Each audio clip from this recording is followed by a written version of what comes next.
You know you need a haircut when your daughter comes up to you and says, "Dad, you have fat hair." Interesting way of putting it. I'll take the hint. Welcome to the program. Welcome to the sheet. Thursday, February the 6th. It is a big one today. In a couple of moments, you will hear from Daniel Briere, the general manager of the Philadelphia Flyers. Now, this is an interview that I recorded about an hour ago, and it's audio only. But there's some really good stuff in here about the trade, about Danny, about general managers, about the market, and about his time with the Buffalo Sabres, and one very specific incident. The Brian Campbell, RJ Umberger hits, which is one of the greatest hits in the history of the NHL. One of the best hits, cleanest hits you will ever see. Anyway, so that's coming up in a couple of moments. Peter Wallen will stop by. So Peter is an agent with Alterno Management. He represents, amongst other players, Victor Hedman, Jonas Brodin, who I still maintain is the fastest backward skater in the NHL.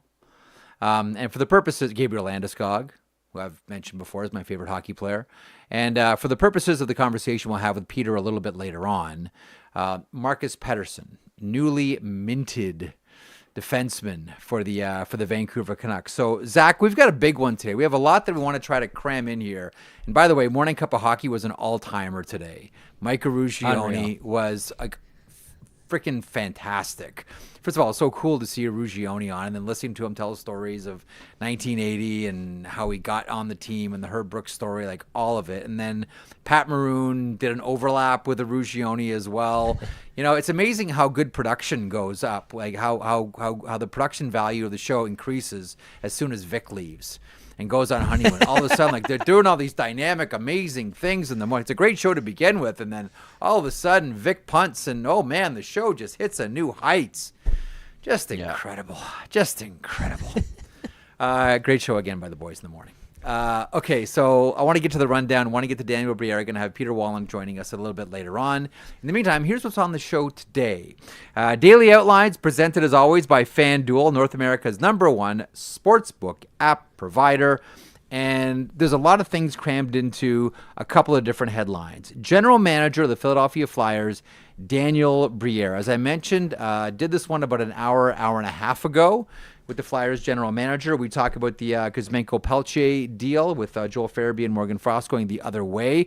Stay tuned for some of the details deeper into the interview about what it was like that night, because the deal was done and they essentially had to cross their fingers and hope that nobody got injured. So Briere goes in detail over about what happened that night between the two teams and the conversations between him and Craig Conroy, the general manager of the Calgary Flames, while both of these teams were in action and players were in the lineup. We'll talk about Connor Bedard as well. And they almost did it. They almost beat the Oilers last night. But you know, the panel on TNT last night took aim at Connor Bedard. All fair. All completely fair. Paul Bissonnette specifically breaking down areas of his game, Connor Bedard's game, where he's kind of getting casual, sloppy, trying to do too much, et cetera, et cetera, et cetera. And then Henrik Lundqvist comes in with one of the comments. Like, Lundqvist put it in a way that I've been trying to explain all season long about rebuilds, but Lundqvist just does it economically and flat out better than I have done all season long. So we'll talk about Connor Bedard and get Lundqvist's quote on him coming up in a little bit. And as I mentioned, Peter Wallen will stop by and we'll talk about the Marcus Pettersson deal with the Vancouver Canucks, how they got there, because this one happened relatively quickly, folks. The trade happened and it seemed like a cozy 5 minutes later there was a 6-year extension for Marcus Pettersson. And I want to talk about the chat here quickly. So here's what's going to happen. So on today's show, as I mentioned, the Briere interview we already did, so we're going to air that now. I want to get to it as soon as possible because one of my pet peeves, even though I was trained to do this in my old radio training days, Always be hooking, Zach. Always hook to later. Still to come. Hey, stay tuned. Also on the horizon, just hook, hook, hook, hook, hook. We live in an era where I want my content and I want it now and I want it delivered in a way that I find palatable. I don't care about your hooks like the answer after the break. That would always drive me nuts. No. Have you ever wondered why blah, blah, blah, blah? Is a banger, though. Yeah. Also on the horizon, that's a good one. Yeah. And also on the horizon. I'm going to start doing that. Still to come.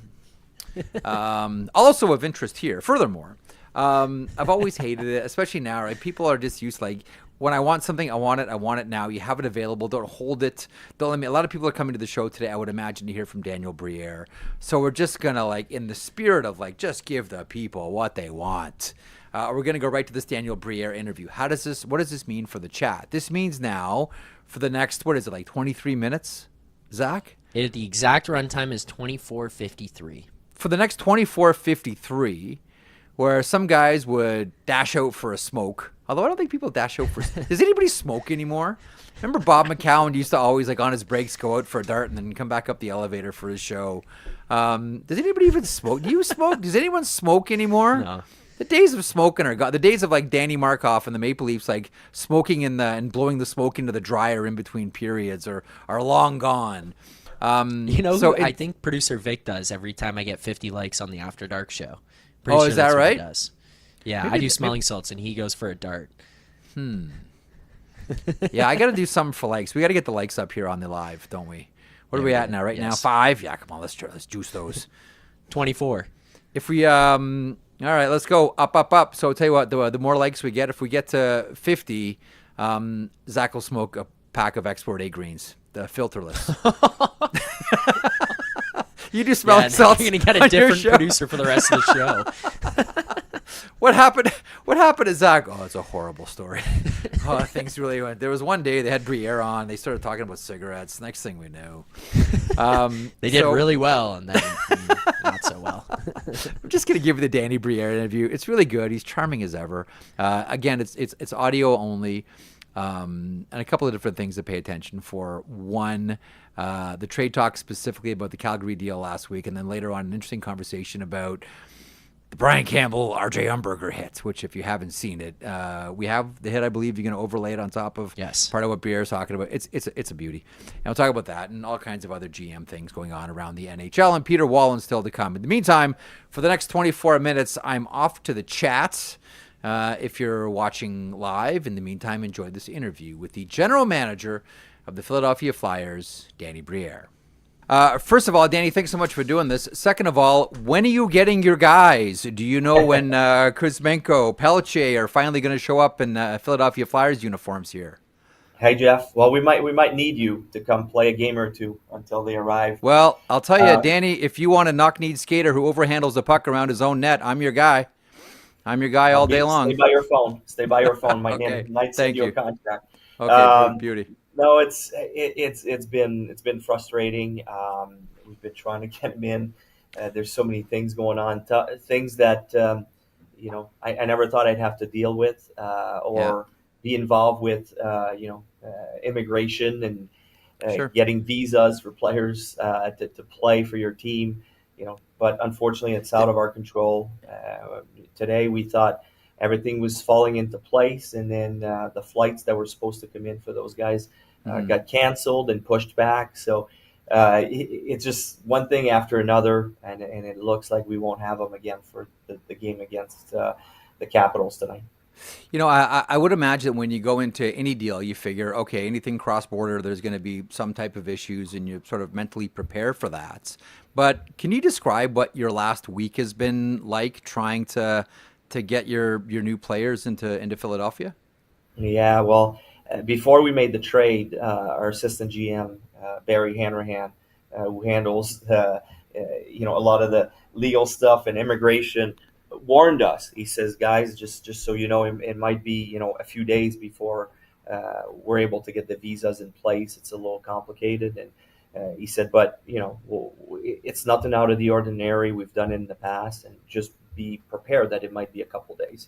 So we knew going in, but now we're on day 6, I think, and we're still having issues. So like I said, we're at the mercy of the Sure. U.S. immigration, so we have to wait, and whenever they're ready and give us the green light, the players will be able to play. I'm curious about why Calgary, why these players specifically. I would imagine that in your course of conversation with various managers around the NHL, when names like Farabee and Froster are being mentioned, there are teams that perk their ears up. What was it about the Calgary situation that was that sort of pushed this one over the edge and said it got you to a point where you said, like, yeah, this is the right deal for Philadelphia? Yeah, well, it's more than just nowadays, as you know, with the salary cap, it's more than just the players. Yeah. Um, for any teams to be able to take on um, those contracts, they needed to have room and have room in the future as well. So, that made the discussions really tough with any teams because not a lot of teams have extra cap space to take on those contracts. And Farabee has terms left, and Morgan is going to probably get a raise, so to be able to fit that in. So that's we had a lot of different talks with different teams, but it's everywhere it seems there's different sets of problems. Um, Pelletier is a player that we had talked about previously, even going back to last year. So they knew we liked him. And then Kuzmenko, there's different reasons for that. Obviously, we like the players having a chance to see him up front and getting to know him more on a personal level, and see if there's a future and see if we want to re-sign him and keep him aboard. But there's also the fact that his salary kind of fit in because we had to take some salary back from Calgary so they could add the player. So there's a lot of little things kind of came together because of it.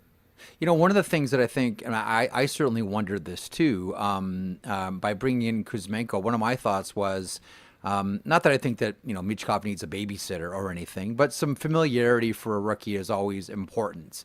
I mean, back when you were still playing back in 2006, I remember the Thrashers bringing in Alexei Zhitnik with Ilya Kovalchuk in that situation. Yeah. Is that part of this deal? The idea of like trying to make Michkov a little bit more comfortable?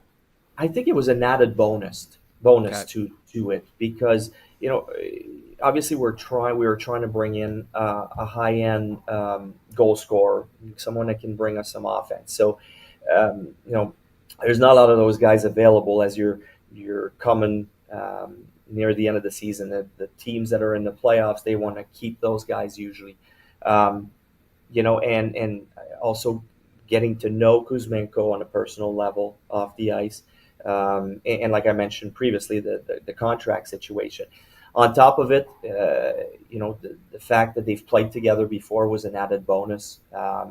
But it would be nice if those two can find some chemistry together and get it going.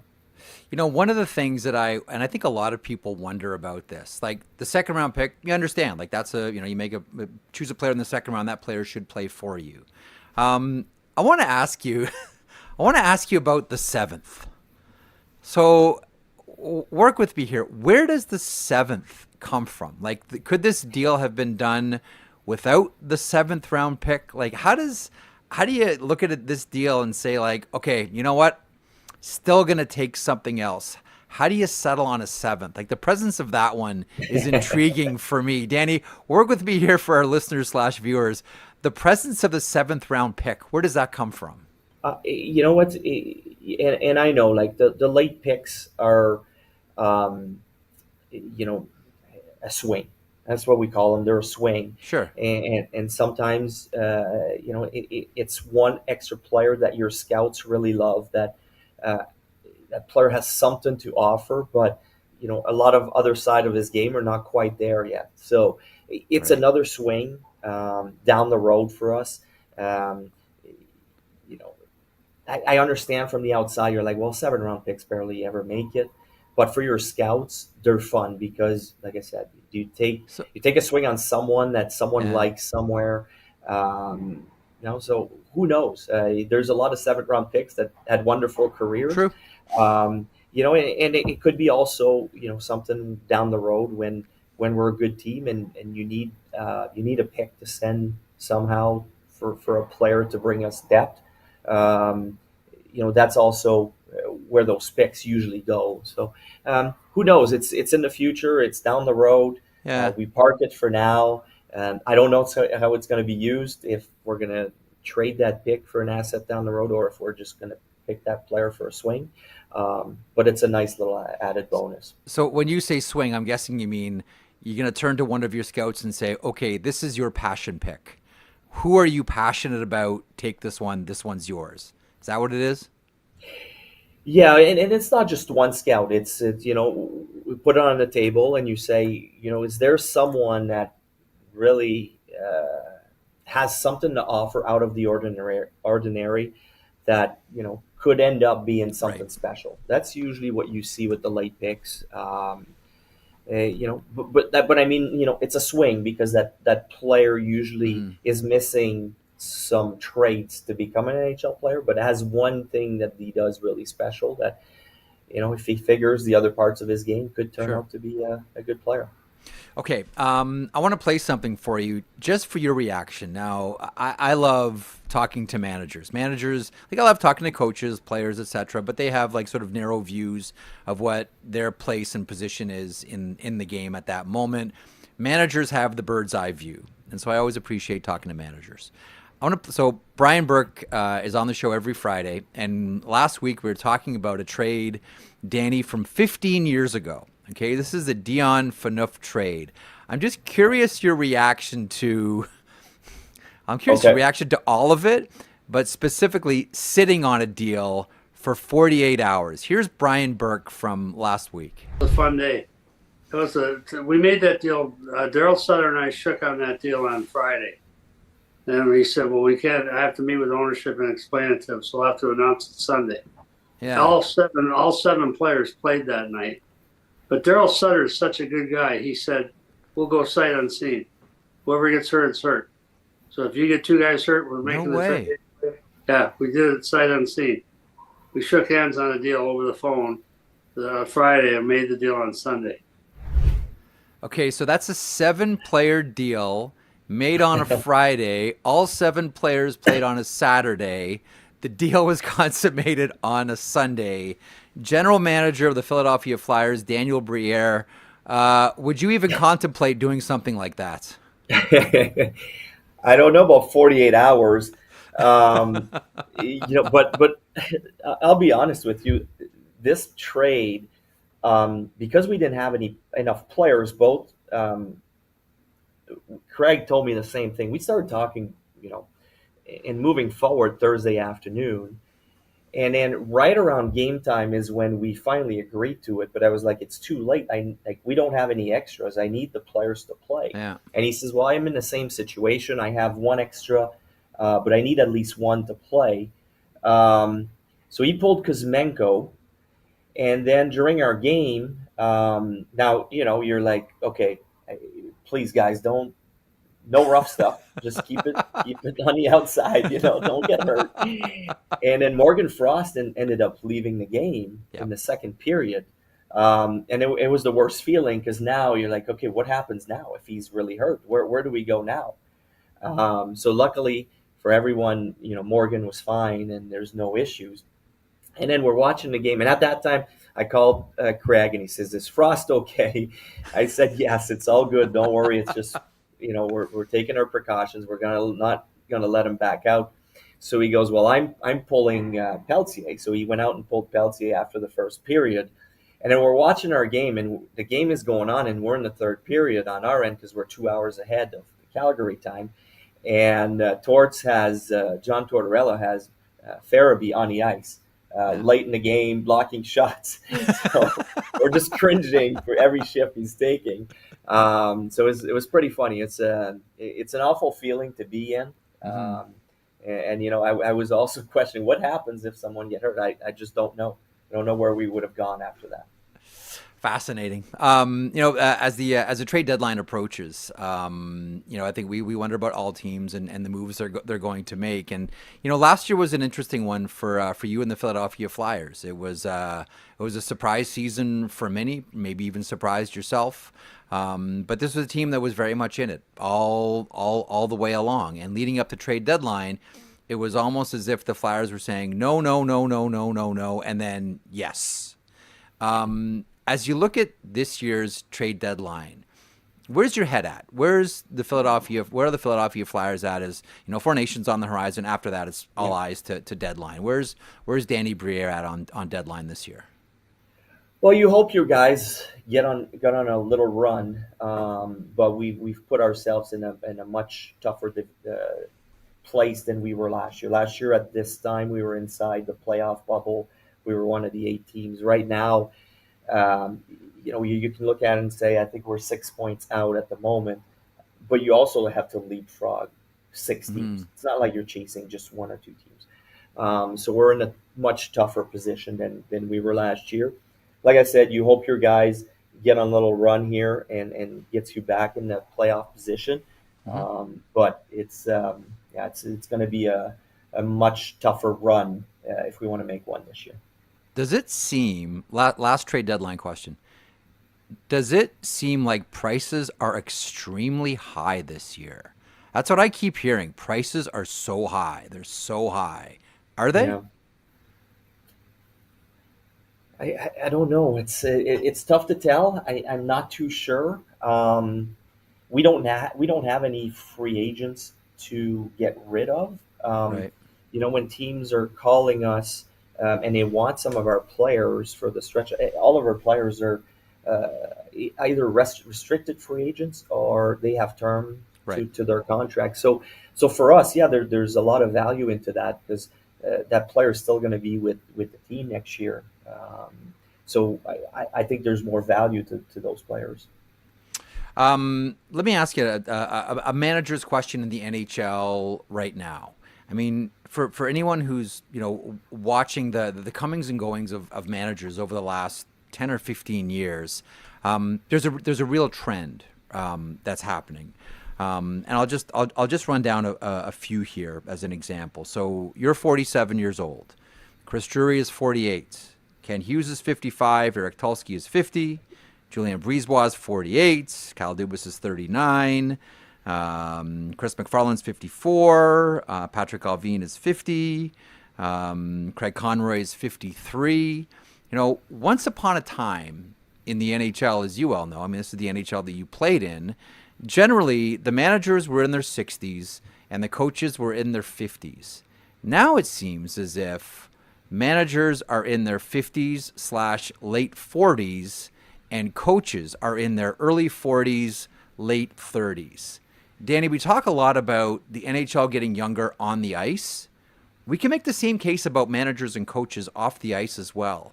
Like, does it not feel to you over the last 15 years that, I mean, there's some, like, listen, Lou in the Island is, 80 years old and he's an outlier in all this. But does it feel very much like the whole industry is getting younger at every single level? Not just players, but managers and coaches too.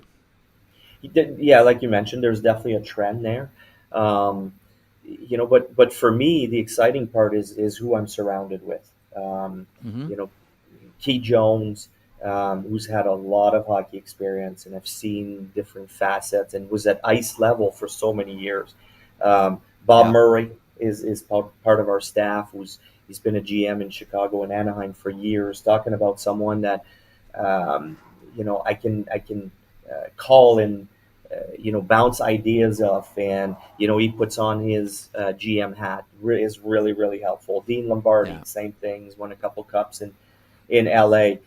So having those guys around makes things a lot less scary for me, being surrounded by guys like that. So I don't know how it is around the league elsewhere, but I know I have a really strong team around me and guys that have been in my shoes, and we haven't even talked about Bobby Clark and Paul Holmgren and Billy Barber, alumni. So I'm very fortunate. I have a lot of great mentors around to guide me, and make sure I'm not doing anything crazy or too stupid. So it's I've been, like I said, very, very, very, very fortunate. Let me ask you about Matvei Michkov. Thoughts on his progress so far? Like nobody jumps into the NHL like an Olympic diver without a ripple in the water. Like that just doesn't happen. Your thoughts on where Michkov is at right now? It's going wonderfully. People might look at it and it's been a little bit of a tough stretch for him lately. He came out with a swing. He showed us what he's capable of doing. And, the reality is it's a tough league. It's the best league in the world.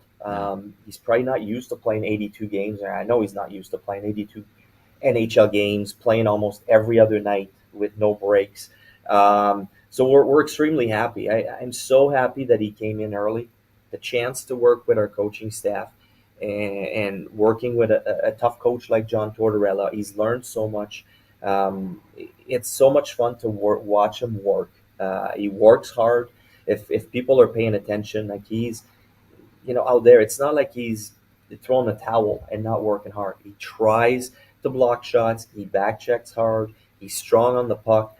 Just lately, the league maybe has caught up to him a little bit. His legs are not quite there. He's realizing that, but he's still working. And I think the future is so bright for him. We're really excited about him.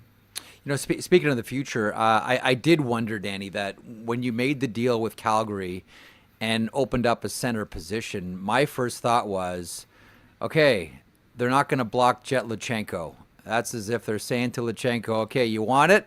There's a spot here. Try to take it. Am I on base or off base? Well, Jet is going to decide that. It's no secret that we're really impressed with him. Yep. He came into training camp and he played like he was a 32-year-old veteran from the get-go. He started really well. He probably deserved to stay in our lineup, but we wanted to give him the chance to go back and play a lot of minutes on his junior team, to keep pushing his offensive game, to be part of Hockey Canada at the World Juniors. So that was the reason why we sent him back.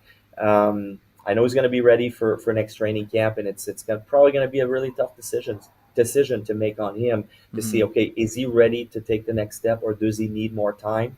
But there's no doubt that he's going to get a longer look. Let me close by taking you into your career here really briefly. And man, you played some great hockey when you were with the Buffalo Sabres. I mean, man, and that was one of those teams you're just like, they're so close to being a cup team, so close to being a cup team. I want to ask you about a couple of things with the Sabres, but when you think back to your time with Buffalo under Lindy Ruff, what are some of the things that come to your mind? I'm going to ask you about one incident specifically, but when you think about your time with the Swords, what comes to your mind? Well, what comes to mind is, how Lindy coached us. Because when I got traded, I got to share this little story with you. When I was traded from Phoenix to Buffalo, I remember some of my friends calling me, telling me, "Oh my God, you're done. You're basically done. Buffalo is a team that wins games 1-0 and 2-1 because they remember." Dominic Hasek in the late 90s and early 2000s. So when I got traded, it's like this coach only coached defensively. He doesn't let his players play offense, and you're never going to thrive there. And so at first I was really worried. And I remember my first conversation with Lindy, and he says, "We want you to play. We want you to take chances and go for it." And I realized really early on that Lindy was really open-minded. We traded for Chris Drury.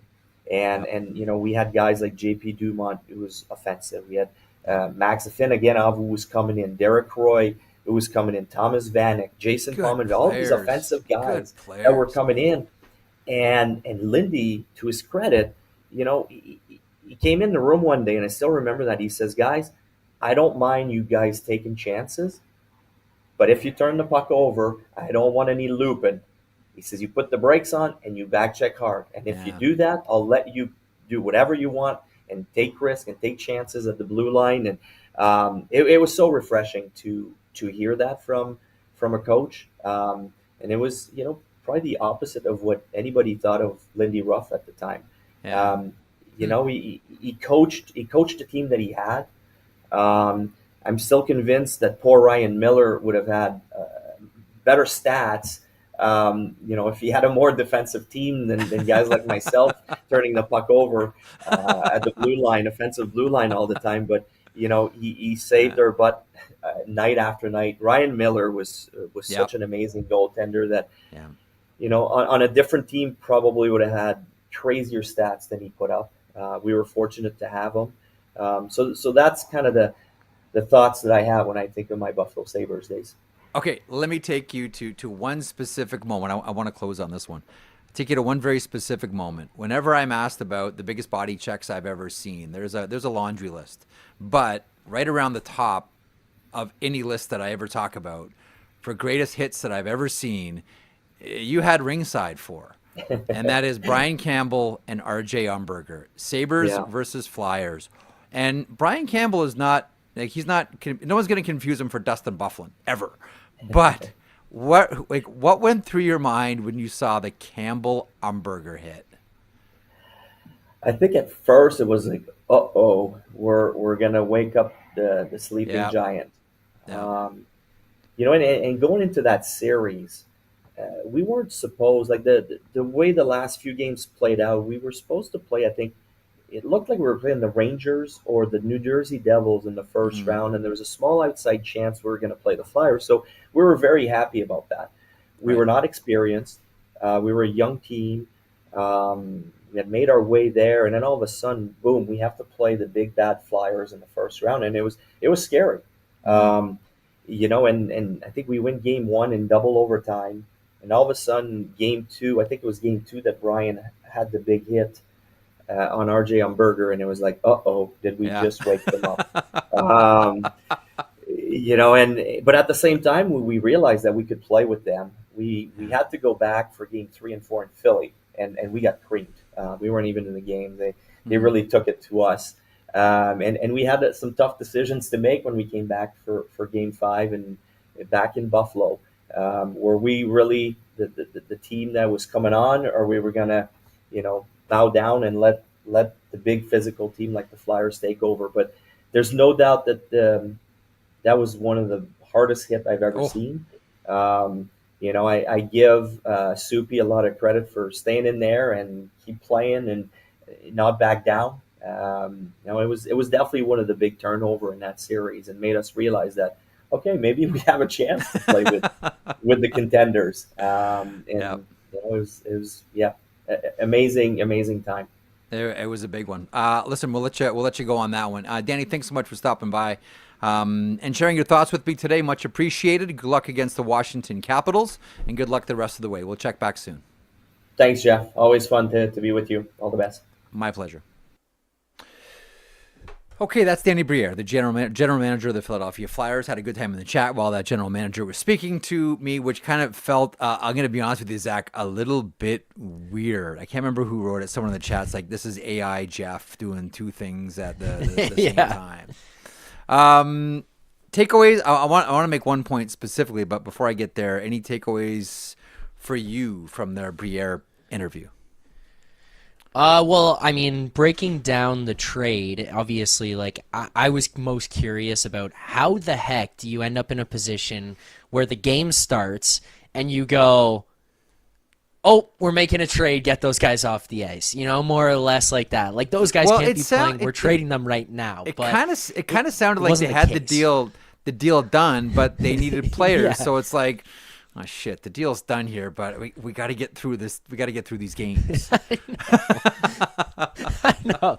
I was like glad to get some clarification on that one, because that was the one I was looking at. I'm like, okay, obviously you got to call agents and tell people what's going on and make sure everything's okay, and you're not worried about no moves, obviously. But like in my head, I'm almost wondering it. Like Briere's like, oh my God, the game started. Oh, I forgot. Like, we got to make this trade now. Yeah. But I like that backstory and the behind the scenes of how everything broke out. It's good. And when it comes to the Philadelphia Flyers, I want to sort of use this to transition. Peter Wallen's on the other side here. We're going to get to the agent for Marcus Pettersson, amongst other players, most notably your Hedmans and your Landeskog's and your Brodins, etc., Liljegren as well. One point I want to make about John Tortorella. Now, when John Tortorella took over this team, this was This was a team in transition, and this is a team that is rebuilding. And there are some, specifically last year, who said John Tortorella is the wrong coach for a rebuild because he's going to get too much out of the players, and essentially they're going to win too many games. That the idea of the rebuild is just throw seasons away, lose as much as you can, and pick up first and second overall draft picks, and that's how you do it. Well, that's really painful, and it doesn't guarantee you anything. Just ask the Chicago Blackhawks. Okay? So the way the Flyers are doing it is they're trying to blend in young kids with established veterans, and they want to go as deep in the season playing, you've heard this term before, meaningful games. Mm-hmm. And the reason for that is you don't want to be a team, and this is one of the problems with the Edmonton Oilers in that Taylor Hall, Jordan Eberle, Ryan Nugent-Hopkins, Justin Schultz, like in that era, there were too many empty calorie games played far too early because the team was out of it early, right? And so you end up picking up bad habits. Now, yesterday on TNT, in one of the intermissions, the guys were breaking down Connor Bedard's game, and Paul Bissonnette sort of talked about how he's playing and all the mistakes that he's making, etc. And then Henrik Lundqvist comes in with, to me, the best comment of all, talking about where the Blackhawks are at right now and how that is affecting last year's Calder Trophy winner. Here's TNT from last night, specifically Henrik Lundqvist. They're going to continue to lose hockey games if that's how he's playing. That is pond hockey. But it's very hard for players playing for teams that they know they're not going to make playoffs and always make the smart play. You know, when you're in the hunt for a playoff spot, it's a lot easier to put your ego aside and make the smart play, the safe play. And that's where it's hard sometimes for teams getting out of rebuilds, you know, because they create a culture where you can take chances and force plays when you're not supposed to. So to get out of that, right, you need to change your mindset and how to when to make plays, really. That is such an excellent point by Henrik Lundqvist about Connor Bedard specifically and how difficult it is to pull out of rebuilds when you're not ready. Like, if you go the scorched earth policy, it's a gamble. Sure, you're going to pick up first overall picks, second overall picks. You're going to pick up high draft picks. But hockey teams don't turn around overnight. There'll be a team that'll surprise you and have a surprise season, maybe dine out on go on a PDO bender, like the shooting percentage, save percentage is out of whack, and things end up working out for a year, sometimes two, but there's no staying power. When it comes to rebuilds, that is generally the exception, not the rule. That's why I think the way that Lundqvist breaks it down is perfect. Look what's happening with the Blackhawks right now. It's hard for that team and those players to play the proper way when essentially the season is lost and they're going for draft picks. We'll do more on this on the show tomorrow because I want to get to our next guest. He's an agent with Alterno Management. He is Peter Wallen. He represents some pretty heavy hitters. Victor Hedman, Jonas Brodin, Gabriel Landeskog. For the purposes of this conversation, we'll talk plenty about Marcus Pettersson. Thanks so much for joining me today, Peter. How are you? I'm very good. Good to see you again, Jeff. Yeah, it's good to see you too. First of all, congratulations on the deal. Marcus Pettersson and the Vancouver Canucks. It seemed as if this one, it was like 5 minutes after Pettersson gets traded to Vancouver, all of a sudden there's an announcement of a deal. It felt very much like this was an easy one to make, and it makes it a much more palatable deal for the Vancouver Canucks, having surrendered a first-round draft pick. Like you go into this one, like I'll be honest with you, Peter. I looked in this one, I said, Peter's got like how many different cards he can play. Like, all the advantage here is on Peter. Like, it's an expiring contract for the player. Vancouver just gave up a really good first round pick to get him. This is advantage Alterno Management here. How are the negotiations? Well, thanks a lot for that. But I think also one key component to this is the management already been with Marcus for several years, and he's been with them. So they liked him way back before he even was with the Penguins. So when this trade came in place, we did like some, I don't know, heavy lifting for the comps, and we kind of ended up fairly close to each other right out of the gate. So once that was something that they could agree on, we worked on the structure, and they were very, very so they worked hard and fast to get it done. They wanted to get it done fast, and I also think that Marcus got to play a couple of games and got to talk it a little bit. Talkit had some good comments after the games about his leadership right out the gate too. So I think Marcus was really happy. We knew what could have been in the process for him as a Penguin. We've been, in the conversation with the management for Penguins. Sorry? Did you say Kyle Dubas? Yeah, so okay.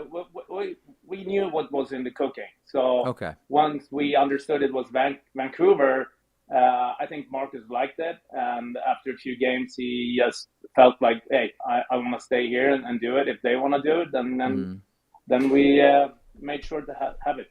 See, I really like Marcus's story as well. As you well know, and you can speak with more authority than I can, Marcus was a forward, I think until 15 or 16 years old. And I don't know why he changed positions, became a defenseman, was an offensive defenseman, and then over and through the course of time has changed his game where he's now a very safe, steady, reliable defender in the NHL. Can you sort of walk us through his career and why did he make that transition from being a forward to a defenseman? Well, when I talk to him, I still think that his Swedish team ruined him of a career as a center forward in the NHL. Really? As a joke. He was, in my mind, when he was 15, 16, he was just amazing as a center forward. And the under 17 year, I think it was, they introduced him to be a defenseman. And he liked it. He's a smart kid, so he understands the play. And came in here and played some power play, but look at the roster, look at the power play roster with the Penguins. Then you need to adjust to what's in there for you, and he has just developed a really, really steady two-way game. He is always team first, obviously, but I think also that if the Canucks would use him as a power play defenseman, he would probably contribute there as well. But they have a pretty good power play blue line as well. Quinn Hughes is okay, but you maintain though that still like there is still like I understand like playing with the Pittsburgh Penguins, playing with Carlson or Letang, we understand who's got the assignments, but so you're saying then that there is still some offensive upside should Vancouver need/want it in Marcus Pettersson? Absolutely. In my mind, there is a lot, yeah. What is Vancouver? We know the player. I'm always curious about the person. That's why I like talking to you specifically about your players. And that is like, what type of person is Vancouver getting here? Well, off the ice, he's very calm. He loves to spend time with his teammates. He's a very team-first, team-oriented guy, family-oriented guy too. He's just a decent, good guy on the side. A lot of fun. Likes to play golf. He's a social guy. He's a very competitive guy, and he's a leader. He can be leader quietly or verbally. I think he has shown both so far already with the Canucks. He's a very likable guy. He would never. He never put himself first. If he has something to say, it's for the team's best, whether it's criticizing himself or not. But he would always put the team first. he doesn't need attention or he's not needed at all. It's on the contrary. He understands that he's a piece of the puzzle and he wants to contribute as much as possible. How did you think this season was going to go? Like, did you think that there was a chance of re-signing with Pittsburgh? Do you think that he was going to go to the end of the season and then test free agency? Did you think that there might be a trade come trade deadline? How did you think the season was going to work out for Marcus Pettersson? If we go back to the summer 2024, I actually thought we had a case of re-signing and stay. Dubas wanted to see how the team started up and how they were doing, whether they are, going deep into a playoff and will be buying at the trade deadline or the opposite. So I think once the season started, my hopes for not my hopes, but my belief for a re-signing kind of disappeared. And as we did not speak at all regarding that, and no negotiation has been going on since the regular season started. Right. It was obviously when you look in the mirror or look back here with the JT Miller and Elias Pettersson thing and trading Miller, maybe this would have happened earlier if that wasn't the problem either. But we didn't really know anything, and actually we came to a point where it really doesn't matter because we don't have a say in it anyway. So just go there every day and play and do your best, and we'll see what comes out of it.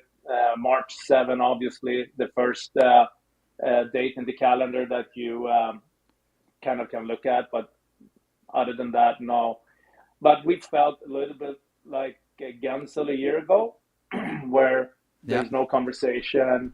The standings is not in their favor, so most likely there's a trade coming up. Yes. Just as a quick thought, you do very well with high-end Swedish defensemen. Whether it's Marcus, whether it's Victor Hedman, whether it's Jonas Brodin, Timothy Liljegren, now in the San Jose Sharks. Why does this seem to be, as an agent, one of your default settings? I mean, Anton Salayev, even though he's not Swedish, Salayev goes in the first round last year to the New Jersey Devils. What is it with you and defenders, Peter? I don't know. we reflected over that too. We got a couple of good forwards as well, but we got a couple of other defensemen actually entering into the league next season as well. Yeah. So that is actually something that is keep coming. Theo Lindstein with the St. Louis Blues hopefully comes over next year.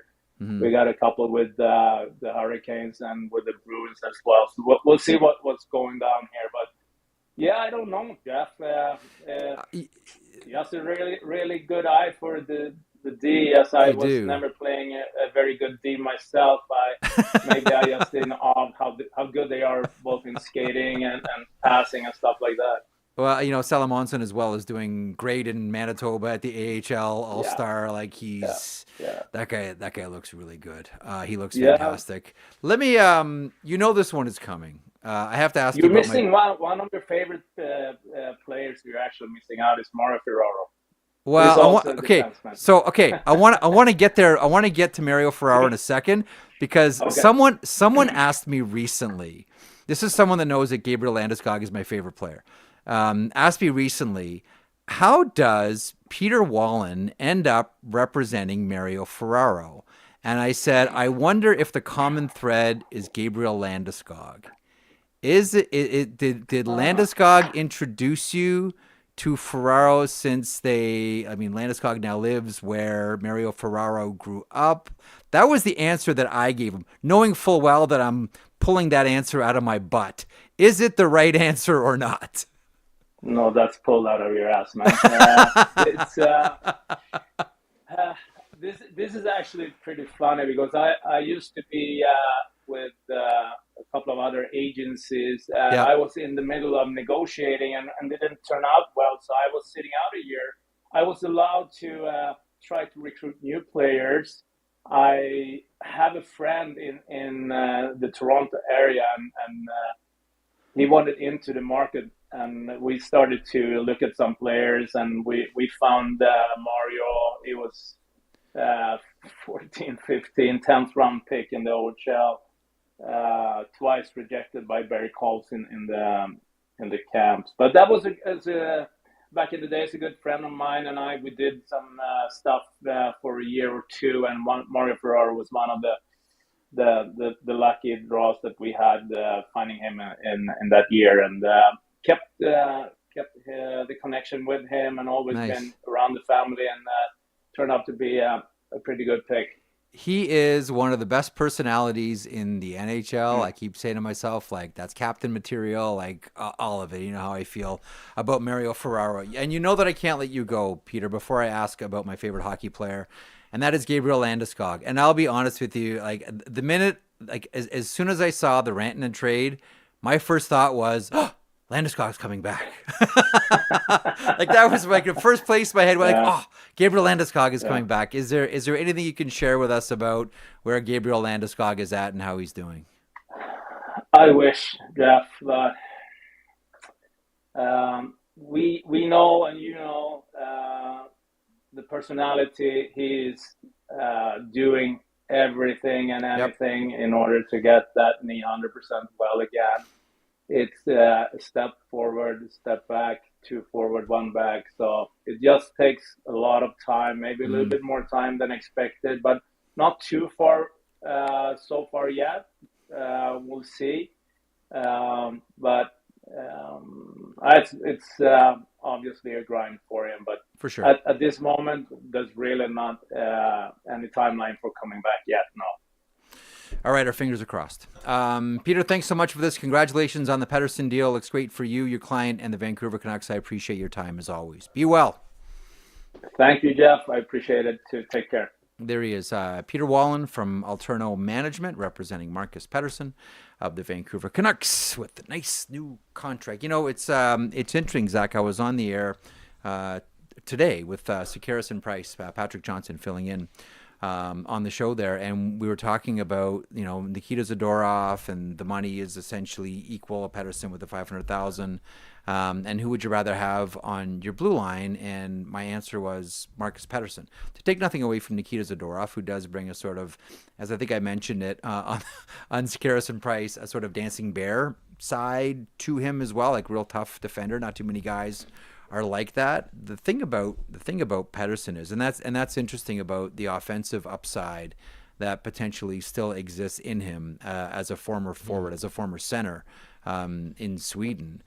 It's a real steadying, calming guy. Like, guys like Marcus Pettersson play for 15 years in the NHL. They're guys that coaches absolutely adore, because, you know, they're not going to do anything dumb. Like, they're not going to do anything flashy, right? There's going to be no Quinn Hughes moments, okay? But when they go out there, like, you know, Adam Foote can say Pettersson, and you know exactly not only what he's going to do, but more specifically and importantly, what he's not going to do when he's out there. This one, to me, looks like, I know they want more puck movers back there.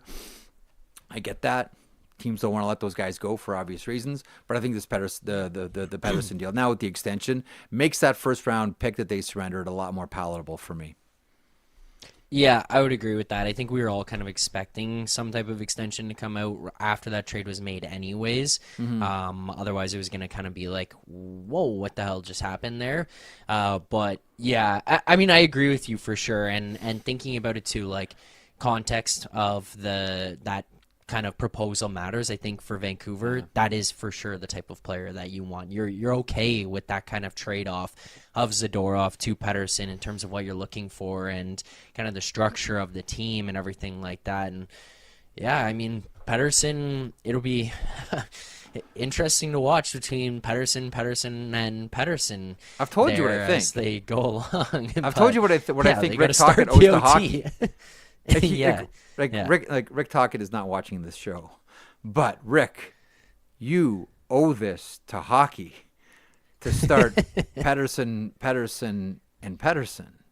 You do. By the way, Elias Pettersson looks so good. I know it's only a few games. How good does he look? He's looked awesome for Vancouver. Yeah. I don't know, man. I know. He looks really good. I saw a tweet, Jeff, and it was like the Vancouver Canucks were hoping that with the JT Miller trade, Elias Pettersson would like return to form or something like that, or would take steps in his game, I think was maybe the wording. And but it said he did. But the other one, it was like since the JT Miller trade, looks good. The other Elias Pettersson has looked really good, and he has looked really, really good. Okay, I want to read something to you, but not before we get to the games tonight. 9 games on the go around the NHL this evening. Brought to you by FanDuel. Proud to connect fans to the major sports moments that matter to them. And again, I always remind you, roster updates, daily Faceoff, fantasy on Twitter/X. 9 games on the go. Ottawa-Tampa should be a banger. I mean, scrappy Ottawa. Anytime you play any team from the state of Florida, it's a banger, and Ottawa-Tampa should be that. You see who's in playing for New Jersey as Jonas Siegenthaler is out. Simon Nemec. This is it. So, not that he shot his mouth. I don't want to frame it that way or couch it that way. Oh, you shoot your mouth off. Let's see what you got, kid. I think he was just speaking honestly.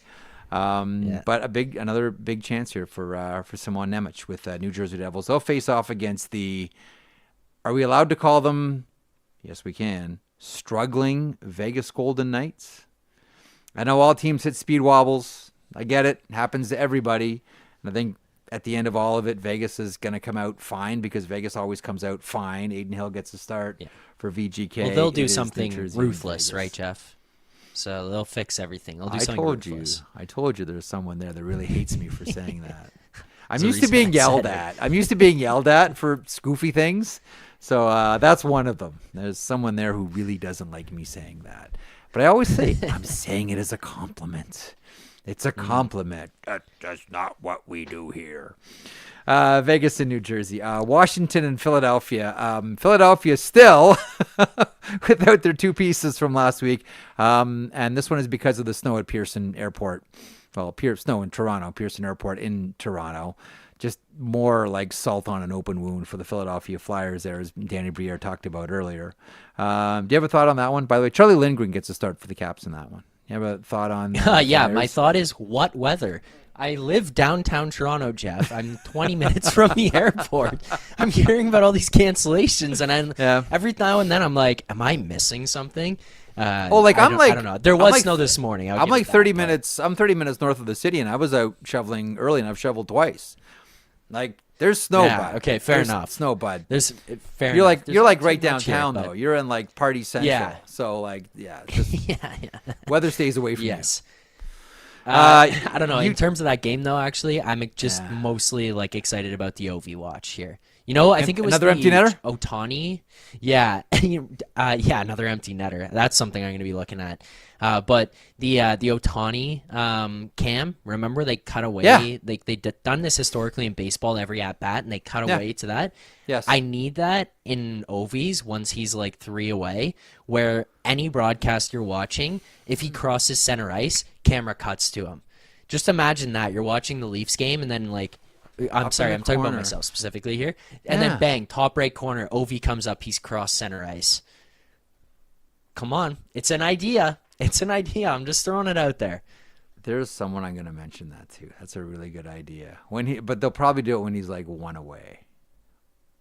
Yeah, that's fair. Although, listen, hey, there's some games might get a hat trick. Right. You got to have it in place. You got to have it ready. 5 away. It is a National Hockey League story, more so than just Vancouver's playing San Jose tonight. Vitek Vanacek with a rare start, it's an NHL story. You're right. You're not wrong. You're gonna be up late tonight, so I shouldn't bother texting you early tomorrow morning as your Toronto Maple Leafs face off against Seattle. Joey Decord, you gonna stick it to your boys tonight? 12:45 show start time. That's AM Eastern. You know I'm on my third coffee of the day already, and it's 4:00. So we'll see how this one goes. Teams used to always get some managers would get so pissed. Used to always get pissed at the San Jose Sharks for their 7:30 local, 10:30 Eastern starts. Can you please just start at 7? So those are the semi-games today. Also, the Calgary Flames in action against the Colorado Avalanche. Mackenzie Blackwood facing off against Dustin Wolf in that one. But there's a number of games. Florida, St. Louis, Hofer versus Knight in that one. Carolina, Minnesota. We see the debut of Vinny Hinostroza. Get ready for that one. Get excited, folks. I want to close with this.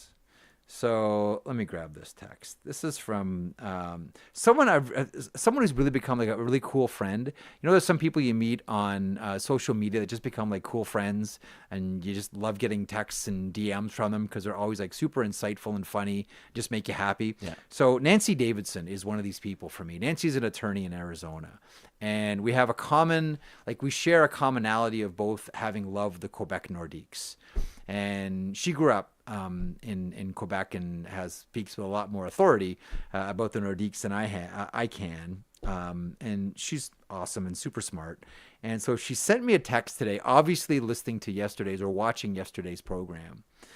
You know, my love of empty calorie, slot area, good goal, right? Yeah. Want to hear this one from Nancy? It's a beaut. I just love it. This from Nancy. The moving forward phrase reminds me of my favorites. Gallagher hustled all game long. As opposed to all game. Mm-hmm. And hit player X with no advanced warning.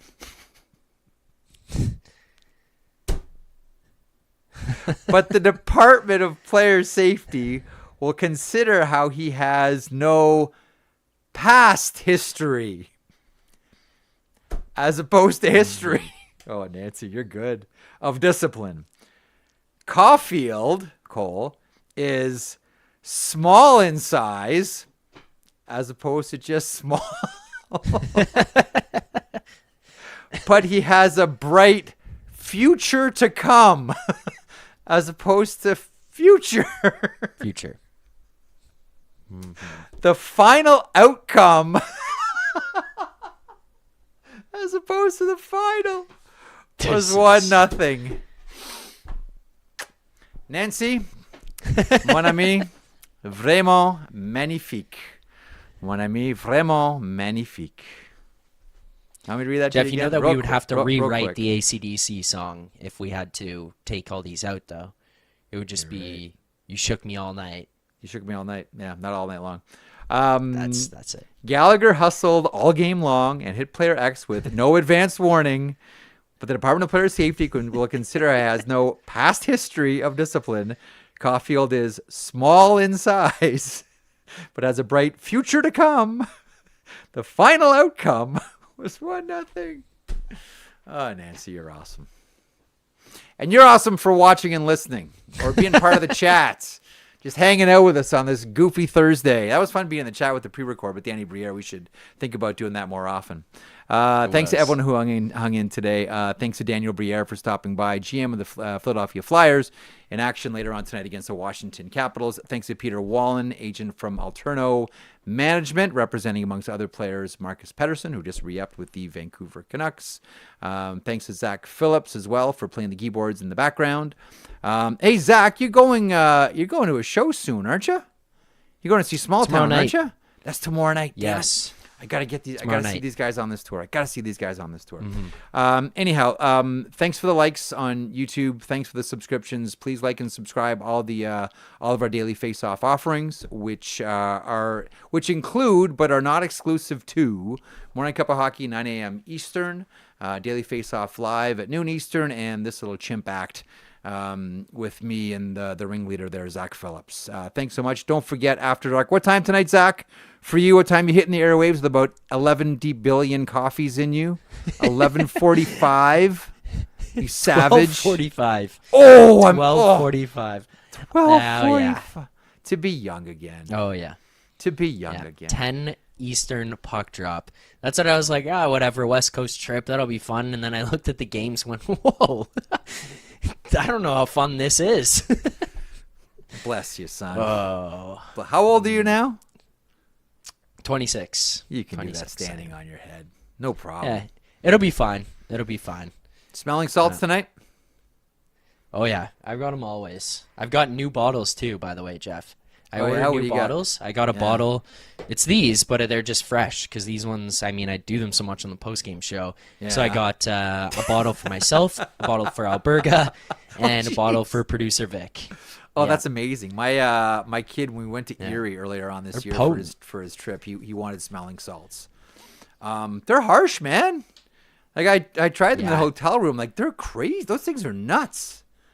They're crazy town. How do you? Oh my God. Oh, I guess you just get used to it.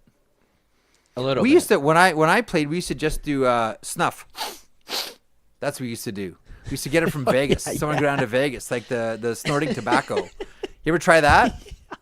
Those things are crazy. But I know what it is. You know what it is? That's nuts. That was crazy. Before every game.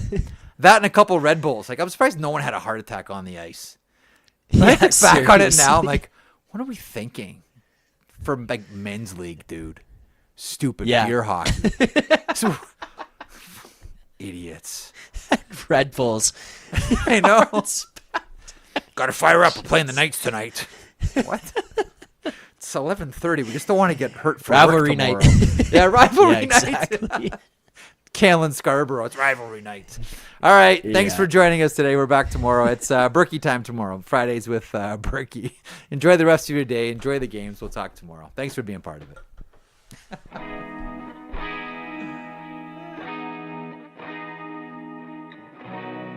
If you enjoyed that video, and we certainly hope that you do, please hit the subscribe button right there here at Daily Faceoff. I will put this lineup up against any hockey lineup anywhere. It all gets underway at 9 o'clock Eastern with Morning Cup of Hockey. That is Johnny Lazarus. That is Colby Cohen.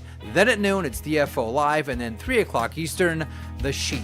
Get caught up on everything in hockey.